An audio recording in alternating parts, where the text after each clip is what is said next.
Давайте продолжим. Завершая разговор о развитии потребностей в общении, нельзя не упомянуть еще и такой аспект. Ну вот, положим, человек вышел из подросткового возраста, и что же дальше? А дальше, конечно, очень по-разному. И здесь, наверное, мы должны хотя бы коротко упомянуть такие примеры. Потребность в общении – это как бы одна из тех потребностей, по развитию которой можно многое сказать о личности. Ну, известные так называемые гурманы общения, если угодно даже сравнимые с обжорами в потребности пищевой. Это явно Ноздрев у Гоголя, когда совершенно ясно, что и нет такой природной потребности общаться именно так, с такой интенсивностью.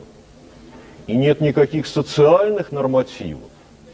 И мы, наверное, догадываемся, что такое развитие, такое как бы суперразвитие потребностей в общении говорит, что-то многое говорит о личностных проблемах. Но мне бы хотелось привести и другой пример. Нередко мы находим, и мне хотелось бы сразу различить два понятия. Нередко мы находим факты, когда человек, намеренно или нет, как бы уходит от общения. Он уходит от социальных контактов. И здесь есть, пусть не строгое, но, надеюсь, житейски ясное различение. Различают одиночество и уединение. Одиночество, ну, в данном случае, без пояснений, одиночество, наверное, все-таки связано с занятием определенной социальной позиции. Общественный изгой, мизантроп, как, скажем, в знаменитой пьесе Мольера «Мизантроп», которая дала основу для знаменитой комедии Александра Сергеевича Грибоедова «Горе от ума». Вот такой намеренно одинокий человек, намеренно выводящий себя за рамки общества, это все-таки социальная позиция, все еще социальная позиция, и личностное развитие здесь происходит внутри нее. А вот уединение – нечто более тонкое, и, наверное, мы знаем знаменитый пример. Великий француз, писатель XX века Марсель Пруст знаменит тем, что чисто внешне, по социальным нормам, по социальным меркам, это был какой-то нарочитый мизантроп.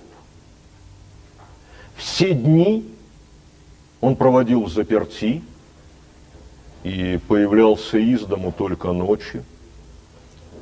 Даже со своими друзьями, а было немало людей, которые хотели считать себя его друзьями, с уважением относясь к его творчеству. Со своими друзьями он общался крайне редко, нередко лишь переписываясь с ними. А в той комнате, где он жил и творил, вообще не бывал никто. И вот когда Марселя Пруста не стало, и его друзья вошли в комнату, где он жил, они обнаружили следующее. На письменном столе лежала стопка школьных тетрадей.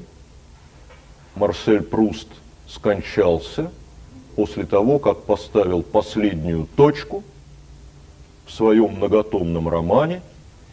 Вы, конечно, знаете название этого романа. Это роман «В поисках утраченного времени». И тогда давайте подумаем вместе, общался ли Марсель Пруст, и если да, то с кем в своем уединении? Наверное, ответ прозвучит, может быть, немножко с пафосом, но пафос здесь уместен. Он общался с человечеством. Он общался с потенциальными читателями его романа.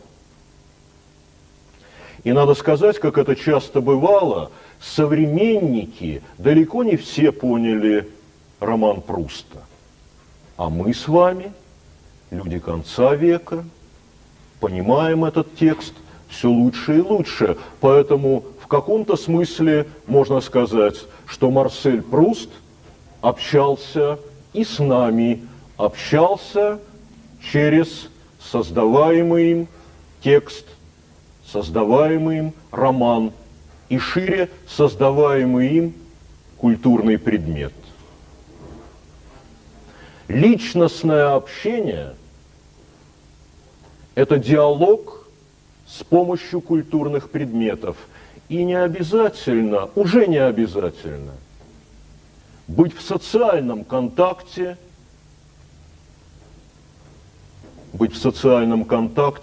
со своим партнером по общению. Если есть текст и шире культурный предмет, то это и будет условием, необходимым условием подлинного личностного общения.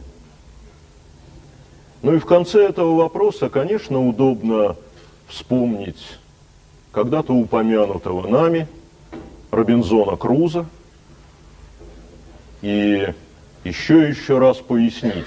С одной стороны, эта фигура Робинзон Крузо на необитаемом острове. С одной стороны, эта фигура как социальный индивид, вроде бы лишена всяких контактов. Остров необитаем. Но с другой стороны, как личность, это, несомненно, субъект общения и вновь субъект общения с миром культуры.